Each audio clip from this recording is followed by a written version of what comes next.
ഇറാനിൽ ഏതാണ്ട് ഒരു 3 ദിവസം മുമ്പ് ഒരു യൂണിവേഴ്സിറ്റിയിൽ ഇസ്ലാമിക് ആസാദി യൂണിവേഴ്സിറ്റി എന്നാണെന്ന് പറയുന്നുണ്ട്. മറ്റൊരു ചില റിപ്പോർട്ടുകളിൽ പറയുന്നത് അമീർ റബീർ യൂണിവേഴ്സിറ്റി എന്നാണ്.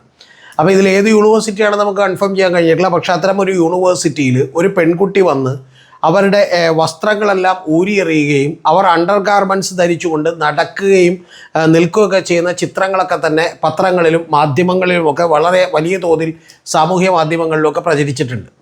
അപ്പോൾ ഇത് പ്രചരിച്ചതിന് പറഞ്ഞിരുന്നൊരു കാര്യമെന്ന് പറയുന്നത് അവിടെ ഇറാനിൽ അവിടെയുള്ള മതഭരണകൂടം അടിച്ചേൽപ്പിക്കപ്പെട്ട വസ്ത്രങ്ങളാണ് സ്ത്രീകൾ ധരിക്കേണ്ടത്. അവർക്ക് അയഞ്ഞ വസ്ത്രങ്ങൾ ധരിക്കാനോ ഫാഷനബിളായിട്ടുള്ള വസ്ത്രങ്ങൾ ധരിക്കാനോ അല്ലെങ്കിൽ അവർക്ക് ഹിജാബ് ധരിക്കാതിരിക്കാനുള്ള അവകാശമൊന്നുമില്ല. അപ്പോൾ അതുകൊണ്ട് തന്നെ അതിനെതിരെയുള്ള പ്രൊട്ടസ്റ്റാണ് എന്ന് പറഞ്ഞാണ് ഇത് പ്രചരിച്ചത്. പക്ഷേ ഇത് പ്രചരിച്ചതിന് ശേഷം ഇറാൻ്റെ ഒഫീഷ്യൽ മാധ്യമങ്ങളും കൂടാതെ ഇറാനിൽ തന്നെയുള്ള പത്രങ്ങളുമൊക്കെ ടെഹ്റാൻ ടൈംസ് അടക്കമുള്ള പത്രങ്ങളുമൊക്കെ തന്നെ പറയുന്നൊരു കാര്യം, അവിടെ ഈ പെൺകുട്ടി എന്ന് പറയുന്നത് 2 കുട്ടികളുടെ അമ്മയാണെന്നും ഇവർ ഒരു ഡിവോഴ്സിയാണെന്നും ആ ഡിവോഴ്സ് ചെയ്തിട്ടുള്ള ആൾ ഇവരെ വല്ലാതെ ഇവരുടെ തകർത്ത് കളഞ്ഞുവെന്നും അങ്ങനെ മാനസികമായി തന്നെ അത്ര സുഖമില്ലാത്ത ഒരു പെൺകുട്ടിയാണ് എന്ന് പറഞ്ഞുള്ള ചില ന്യായീകരണങ്ങളൊക്കെ പറയുന്നുണ്ട്. മറ്റൊരു ഭാഗത്ത് നേരത്തെ പറയുന്നത് ഇത് ഹിജാബിനെതിരെയും അവിടുത്തെ വസ്ത്രധാരണ രീതിയെക്കുറിച്ചുമുള്ള അല്ലെങ്കിൽ അടിച്ചേൽപ്പിക്കുന്നതിനെക്കുറിച്ചുള്ള ഭരണകൂടത്തിനെതിരെയുള്ള പ്രൊട്ടസ്റ്റ് ആണെന്നും പറയുന്നുണ്ട്. ഇതിലേതാണ് എന്നുള്ളത് നമുക്ക് സ്ഥിരീകരിക്കാനൊന്നും ഒരു മാർഗവുമില്ല എന്നുള്ളത് നമുക്കറിയാം. ഇനി പ്രൊട്ടസ്റ്റ് തന്നെയാണോ എന്നുള്ളത് നമുക്ക് ഉറപ്പിക്കാൻ കഴിയില്ല. എന്താണെങ്കിലും ഈ സ്ത്രീയെ അവിടെ നിന്നുള്ള സെക്യൂരിറ്റി ഗാർഡുകൾ അപ്പം തന്നെ പിടിച്ചുകൊണ്ടു പോവുകയും അതിദാരുണമായി മർദ്ദിക്കുകയും ചെയ്തിട്ടുണ്ട് എന്നുള്ളത് ഒരു യാഥാർത്ഥ്യമാണ്. ഒരു മെൻ്റൽ അസൈലത്തിൽ ഇപ്പോൾ അവരെ പാർപ്പിച്ചിരിക്കുന്നു എന്നാണ് നമുക്കത് അറിയാൻ കഴിയുന്നത്. യഥാർത്ഥത്തിൽ ഇത് ഏത് തന്നെയാണെങ്കിൽ പോലും അവിടുത്തെ ഇറാൻ ഭരണകൂടം എന്ന് പറയുന്നത് അങ്ങേയറ്റം തകർച്ചയുടെ വക്കിലാണ്. ഏത് നിമിഷവും അത് തകർന്നു വീഴാം. നമുക്കറിയാം അവിടെ പാർലമെൻറ്റും തെരഞ്ഞെടുപ്പും എല്ലാം ഉണ്ടെങ്കിൽ പോലും ആയത്തുള്ള അലി ഖൊമൈനി എന്നറിയപ്പെടുന്ന ഒരാൾ, അദ്ദേഹത്തിന് ഇപ്പോൾ 85 വയസ്സുണ്ട്. അദ്ദേഹമാണ് സുപ്രീം ലീഡർ എന്ന് പറയുന്നത്. എന്ന് പറഞ്ഞാൽ അവിടെ ഇസ്ലാമിക് റിപ്പബ്ലിക്കാണ്, അതിൻ്റെ ഏറ്റവും വലിയ സുപ്രീം ലീഡർ അദ്ദേഹമാണ്. അദ്ദേഹത്തിന് താഴെയാണ് സുപ്രീം കോടതി, അദ്ദേഹത്തിന് താഴെയാണ് തിരഞ്ഞെടുക്കപ്പെട്ട പ്രധാനമന്ത്രിയും പ്രസിഡൻറ്റും അതുപോലെ നിലവിലുള്ള പാർലമെൻറ്റും എല്ലാം തന്നെ. അതുകൊണ്ട് തന്നെ അതിനെക്കുറിച്ച് ഞാൻ വളരെ വിശദമായി വീഡിയോ ചെയ്തിട്ടുണ്ട്.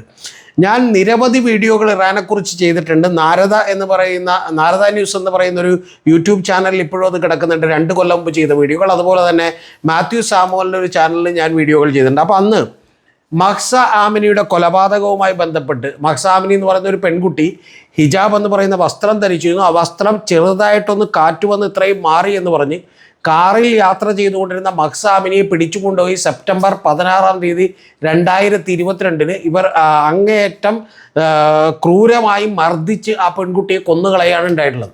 ആ കൊന്നു കളഞ്ഞതിന് ശേഷം അവിടെ ഉണ്ടായിട്ടുള്ള പ്രൊട്ടസ്റ്റ് എന്ന് പറയുന്നത് ഒരുപക്ഷെ ലോകത്ത് തന്നെ അങ്ങനെ ഒരു പ്രൊട്ടസ്റ്റ് നടന്നിട്ടുണ്ടോ എന്നുള്ളത് നമുക്ക് അത്ഭുതമായിരിക്കും. കാരണം സ്കൂളുകളിൽ നിന്നൊക്കെ തന്നെ കുട്ടികൾ ഇറങ്ങുകയും അവർ നിരവധി ഈ ഡിക്റ്റേറ്റർഷിപ്പിൽ തുലയട്ടെ എന്നും സ്ത്രീകൾക്ക് സ്വാതന്ത്ര്യം വേണമെന്നുമൊക്കെ പറഞ്ഞുകൊണ്ട് ലൈഫ് ലിബർട്ടി സ്വാതന്ത്ര്യം എന്നൊക്കെ പറഞ്ഞുകൊണ്ട് അവർ തെരുവുകളിലേക്ക് ഇറങ്ങുകയും അതിനിശ്ചിതമായി ഭരണകൂടത്തിനെതിരെ അതിരൂക്ഷമായിട്ടുള്ള പ്രൊട്ടസ്റ്റ് അഴിച്ചുവിടുകയും ചെയ്തു. അതിൽ മഹാഭൂരിപക്ഷവും തന്നെ സ്ത്രീകളായിരുന്നു. പലപ്പോഴും അവിടെയുള്ള ഇറാനിയൻ ഗാർഡ്സ് അടക്കമുള്ള പോലീസുകാർക്കും സൈനികർക്കും പോലും നടപടിയെടുക്കാൻ കഴിഞ്ഞില്ല. നടപടിയെടുക്കാൻ കഴിയാത്തതിൻ്റെ കാരണം ഈ കുർദിഷ് വംശജയായിട്ടുള്ള മഹ്സ ആമിനി മരിച്ചതിന് ശേഷമുണ്ടായിട്ടുള്ള പ്രൊട്ടസ്റ്റിൽ സ്വന്തം മക്കൾ തന്നെ പങ്കെടുക്കുന്നതാണ് അവർ കാണുന്നത്. അപ്പോൾ അതുകൊണ്ട് തന്നെ അത്ര അതിരൂക്ഷമായിട്ടുള്ള ഒരു പ്രൊട്ടസ്റ്റ് അവിടെ നടന്നു. ഏതാണ്ട് 1.5-2 മാസം എടുത്താണ് അതിനെ അടിച്ചമർത്തിയത്. അപ്പോൾ ആ അടിച്ചമർത്തലിന് ശേഷവും ഞാൻ അവിടെ വീഡിയോ ചെയ്യുമ്പോൾ കൃത്യമായി പറഞ്ഞിരുന്നു, ഇറാൻ ഒരു അഗ്നിപർവ്വതത്തിന് മുകളിലിരിക്കുകയാണ്. കാരണം ഇത് താൽക്കാലികമായി ശക്തിയുക്തം ഉപയോഗിച്ച് അവിടെ അടിച്ചമർത്തി എന്നുള്ളതേ ഉള്ളൂ. പക്ഷേ അത് കഴിഞ്ഞതിന് ശേഷം പോലും അന്ന് ഞാൻ മാത്യു സാമുവൽ എന്ന് പറയുന്ന ഒരു ചാനലിൽ, അദ്ദേഹത്തിൻ്റെ തന്നെ ചാനലാണ് നാരദയും, അവിടെ വീഡിയോ ചെയ്യുമ്പോൾ ഞാൻ പറഞ്ഞിരുന്നു ഇത് തൽക്കാലത്തേക്ക് അടിച്ചമർത്തിയെന്നുള്ളൂ. പക്ഷേ ആളുകളുടെ രോഷം ഒരിക്കലും അടങ്ങിയിട്ടില്ല എന്ന് പറഞ്ഞിരുന്നു. അങ്ങനെ അടങ്ങാത്ത ആ രോഷവുമായിട്ട് ആളുകൾ ജീവിച്ചു പോവുകയാണ്. പക്ഷെ അതിനുശേഷം ഈ പറയുന്ന സ്ത്രീകളുടെ വസ്ത്രധാരണം മാത്രം നോക്കാനായിട്ട് അവിടെ പോലീസ് ഉണ്ടായിരുന്നു എന്ന് നിങ്ങൾ അറിയണം. ആ പോലീസുകാർക്ക് ഇടപെടാൻ കഴിയാത്ത വിധമുള്ള രോഷമുണ്ടായിരുന്നു. അതിനുശേഷം അവിടുത്തെ ഇറാനിയൻ ഭരണകൂടം ചെയ്തത് അവിടെ എല്ലാ കവലകളിലും എല്ലാ റോഡുകളിലും തന്നെ CCTV ക്യാമറകൾ സ്ഥാപിക്കുകയും ആ ക്യാമറകളിലൂടെ ഹിജാബ് ധരിക്കാതെ പോകുന്നവർക്ക് പിന്നീട് നമ്മുടെ RC ബുക്ക് വണ്ടി ഓടിക്കുമ്പോൾ ഫൈൻ ഈടാക്കുന്ന പോലെ പിന്നീട് ഫൈൻ ഈടാക്കാമെന്ന് തീരുമാനിക്കുകയായിരുന്നു. കാരണം ഒരാൾക്കും നേരിട്ട് ചെന്നൊരു സ്ത്രീയെ അറസ്റ്റ് ചെയ്യാനുള്ള ധൈര്യം പോലും അവിടുത്തെ പോലീസിന് ഇല്ലാതായി എന്ന് നമുക്കറിയാം. ഇപ്പോൾ ഏറ്റവും ഒടുവിൽ സംഭവിച്ചേക്കുന്നത് ഇതുമായി ബന്ധപ്പെട്ട് ഇപ്പോൾ NDTV 24/7 അവിടെ അബ്ബാസ് നഖ്വി എന്ന് പറയുന്ന NDTVയുടെ അലി അബ്ബാസ് നഖ്വി എന്ന് പറയുന്ന ഒരു റിപ്പോർട്ടർ, അവിടുത്തെ ഒരു ഡെപ്യൂട്ടി മേയർ ഉണ്ട്, അവരുടെ പേര് ഡോക്ടർ മറിയം അഡലി എന്നാണ്. ആ മരിയം അഡലി എന്ന് പറയുന്ന ആ ഡെപ്യൂട്ടി മേയറോട് സംസാരിക്കുമ്പോൾ അവർ തിരിച്ചു പറയുന്നൊരു വാചകം, ഇപ്പോൾ ഹിജാബ് ധരിക്കണമെന്നൊരു നിർബന്ധമേ ഇല്ല എന്നാണ് അവർ പറയുന്നത്. അതായത് ഹിജാബ് ധരിച്ചില്ലെങ്കിലും കുഴപ്പമില്ല, അവർക്ക് ഇഷ്ടമുണ്ടെങ്കിൽ ധരിക്കാം, ധരിച്ചില്ലെങ്കിലും യാതൊരു കുഴപ്പമില്ല എന്ന് പറയാവുന്ന അവസ്ഥയിലേക്ക് ടെഹ്റാൻ എത്തിയിരിക്കുന്നു, അല്ലെങ്കിൽ ടെഹ്റാനിലെ ഡെപ്യൂട്ടി മേയറെ കൊണ്ടത് പറയിപ്പിച്ചിരിക്കുന്നു എന്നുള്ളതാണ്. അപ്പോൾ ഇതിൻ്റെ പിന്നിൽ ഞാൻ നേരത്തെ പറഞ്ഞതുപോലെ തന്നെ വലിയ തോതിലുള്ള ഇക്കണോമിക് ആയിട്ടുള്ള സാമ്പത്തികമായിട്ടുള്ള തിരിച്ചടികൾ, സൈനികമായിട്ടുള്ള തിരിച്ചടികൾ, ഇതെല്ലാം തന്നെ ഇറാൻ നേരിട്ടുകൊണ്ടിരിക്കുകയാണ്. നിങ്ങൾക്കറിയാം, നേരത്തെ അവിടുത്തെ പ്രസിഡൻ്റായിരുന്ന ഇബ്രാഹിം റൈസി എന്ന് പറയുന്ന ഒരാൾ ഒരു ഔട്ട്ഡേറ്റഡ് ആയിട്ടുള്ള ഒരു ഹെലികോപ്റ്ററിൽ സഞ്ചരിച്ചതുകൊണ്ടാണ് അദ്ദേഹം മരണപ്പെട്ടത്. ആ ഹെലികോപ്റ്ററിൽ സഞ്ചരിച്ചുകൊണ്ട് മരണപ്പെട്ടു എന്നുള്ളത് മാത്രമല്ല, അത് മൊസാദൊക്കെ കൊന്നതാണ് എന്ന് പറയുന്ന ഒരു നിരീക്ഷണവുമുണ്ട്. അതാകാനാണ് സാധ്യതകൾ കൂടുതൽ എന്ന് നമുക്കറിയാം. അതിനുശേഷം ഇപ്പോൾ നമുക്കറിയാം, ഇസ്മയിൽ ഹനിയ എന്ന് പറയുന്ന ഹമാസിൻ്റെ തലവൻ ഏറ്റവും സുരക്ഷിതമാണെന്ന് വിചാരിച്ചിരുന്ന ടെഹ്റാനിലെ അവരുടെ സൈനിക ക്യാമ്പിനടുത്തുള്ള ഏറ്റവും സുരക്ഷിതമായ സ്ഥലത്ത് താമസിച്ചുകൊണ്ടിരിക്കുമ്പോൾ പോലും ആ സൈനിക ക്യാമ്പിലെ ചില ഉന്നത സൈനിക ഉദ്യോഗസ്ഥരെ തന്നെ മൊസാദ് വിലക്കെടുക്കുകയും ഇസ്രായേൽ വിലക്കെടുക്കുകയും ചെയ്തുകൊണ്ട് അദ്ദേഹത്തിൻ്റെ റൂമിൽ തന്നെ ബോംബ് വെച്ചു എന്നും അങ്ങനെ ഇസ്മായിൽ ഹനിയെ കൊല്ലപ്പെട്ടു എന്നും പറയുന്ന വാർത്തകളുണ്ട്. അപ്പോൾ ഇത് കൂടാതെ ലെബനോണിൽ ഇവരുടെ ഏറ്റവും വലിയ സൈന്യത്തിലെ ഉന്നത സൈനിക അധികാരികൾ നിരവധി തവണ കൊല്ലപ്പെട്ടിട്ടുണ്ട്. റോക്കറ്റ് ഉപയോഗിച്ചിട്ടുള്ള ആക്രമണങ്ങളിൽ, മിസൈലുകളിൽ പതിച്ചിട്ട് അവർ കൊല്ലപ്പെട്ടിട്ടുണ്ട്. അപ്പോൾ ഇറാൻ ഒരു കഷ്ടകാലമാണ്. ഇപ്പോൾ ഏറ്റവും ഒടുവിൽ ഞാൻ കഴിഞ്ഞ വീഡിയോയിൽ തന്നെ പറഞ്ഞൊരു കാര്യം, ഇറാനിൽ ഉള്ള വലിയ സൈനിക ഉദ്യോഗസ്ഥരുടെ ഇടക്കോട്ട് പോലും ഈ മൊസാദിൻ്റെയും ഇസ്രായേലിൻ്റെയൊക്കെ ചാരന്മാർ കടന്നുകൂടിയിരിക്കുന്നു എന്നുള്ളതാണ്.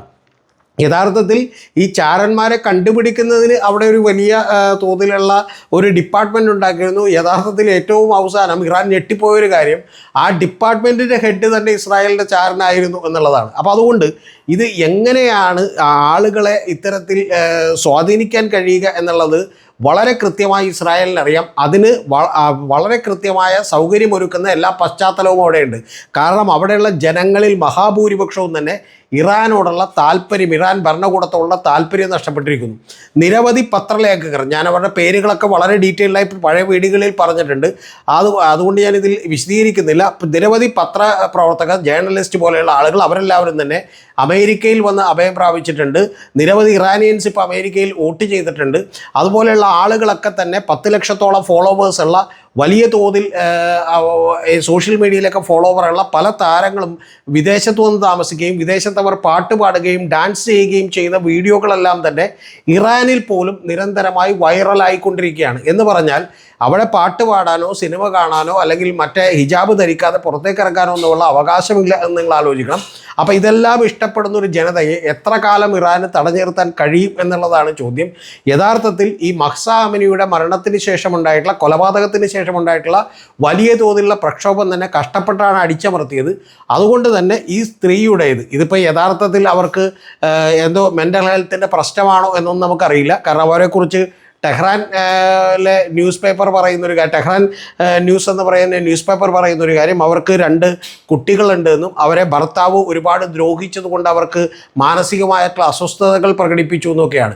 ഇത് സത്യമാണെങ്കിലും അല്ലെങ്കിലും ഒരു കാര്യം ഉറപ്പാണ്, അവിടുത്തെ സ്ത്രീകൾ തീർച്ചയായും ഇറാൻ്റെ ഭരണകൂടത്തിലും അവരുടെ മതശാസനകളിലുമൊക്കെ അടിമകളായി ഭരിക്കപ്പെടാൻ അവർ ആഗ്രഹിക്കുന്നില്ല എന്നുള്ളത് വളരെ വ്യക്തമാണ്.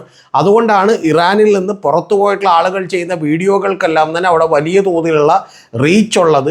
അവിടെ വലിയ തോതിൽ ആളുകൾക്ക് ഈ ഭരണത്തോട് അതൃപ്തിയുണ്ട് എന്നുള്ള കാര്യത്തിൽ ഒന്നൊരു സംശയമില്ല. അതുകൊണ്ട് ഏറ്റവും ഒടുവിൽ നടന്നിട്ടുള്ള സംഭവമാണ് നേരത്തെ പറഞ്ഞത്. ഹാഫ് നെയ്ക്കഡ് ആയിട്ടുള്ള, അതായത് വസ്ത്രങ്ങളെല്ലാം ഊരിക്കളഞ്ഞ് നെയ്ക്കഡ് ആയിട്ടുള്ള ഒരു പെൺകുട്ടി ഇറാനിൽ സഞ്ചരിക്കുന്നു എന്ന് പറഞ്ഞാൽ അത് അങ്ങേറ്റം അത്ഭുതമാണ്. നിങ്ങളൊന്ന് ആലോചിച്ച് നോക്കണം. ഒരു സെപ്റ്റംബർ 2022 മഹ്സ ആമിനി എന്ന് പറഞ്ഞ പെൺകുട്ടി പൂർണ്ണമായി വസ്ത്രം ധരിച്ചിട്ടും തലയിലുണ്ടായിരുന്ന ശിരോവസ്ത്രത്തിൻ്റെ കാറ്റ് വന്നൊന്ന് പൊങ്ങിയതിനാണ് കുടുംബത്തോടൊപ്പം യാത്ര ചെയ്തിരുന്ന ആ പെൺകുട്ടിയെ അറസ്റ്റ് ചെയ്തുകൊണ്ട് പോവുകയും അതിൻ്റെ നിലവിളികൾ പുറത്തു നിന്ന് കേൾക്കുകയും അതിനെ അങ്ങേയറ്റം ക്രൂരമായി പീഡിപ്പിക്കുകയും ചെയ്തുകൊണ്ട് അതിനെ കൊന്നുകളഞ്ഞത്. അതിൻ്റെ ശവസംസ്കാര ചടങ്ങിൽ തന്നെ 10,000-കണക്കിന് ആളുകളാണ് പങ്കെടുത്തത്. ഏറ്റവും ഒടുവിൽ വളരെ കഷ്ടപ്പെട്ട് ശക്തി ഉപയോഗിച്ച് മിലിറ്ററിയൊക്കെ ഉപയോഗിച്ചാണ് ഈ പറയുന്ന പ്രക്ഷോഭത്തെ അടിച്ചമർത്തിയത്. ഇനിയൊരു പ്രക്ഷോഭത്തെ കൂടി തീർച്ചയായിട്ടും ആയത്തുള്ള അലി ഖൊമേനി എന്ന് പറയുന്ന 85 വയസ്സുള്ള സുപ്രീം ലീഡർക്ക് താങ്ങാൻ പറ്റുമെന്ന് ഞാൻ വിചാരിക്കുന്നില്ല. 95% ഷിയകളും 5% സുന്നികളും ഒക്കെ താമസിക്കുന്ന വളരെ ഒരു ഷിയ ഭൂരിപക്ഷമുള്ള ലോകത്തിലെ ഏറ്റവും വലിയ കൺട്രിയാണ് ഇറാൻ എന്ന് പറയുന്നത്. പക്ഷെ അവർക്ക് ഈ ശക്തി എത്ര നാൾ പോകാൻ കഴിയുമെന്നറിയില്ല. കാരണം അടിമകളായ ഒരു ജനത്തെ കണക്കുകൂട്ടിക്കൊണ്ട് മതശാസനകൾ അവരുടെ പുറത്ത് അടിച്ചേൽപ്പിച്ചുകൊണ്ട് ഒരു ഭരണത്തിനും അധികകാലം നീണ്ടു നിൽക്കാനാവില്ല. അത് കമ്മ്യൂണിസം എന്ന് പറയുന്ന മതമാണെങ്കിലും ശരി, ഇസ്ലാം എന്ന് പറയുന്ന മതമാണെങ്കിലും ശരി, ക്രിസ്ത്യാനിറ്റി എന്ന് പറയുന്നതാണെങ്കിലും ശരി, ജനങ്ങളെ അടിമകളാക്കിക്കൊണ്ട് ഒരു കാലവും ഒരു അധിക കാലം ഒരു ഭരണകൂടത്തിനും നിലനിൽക്കാൻ കഴിയില്ല.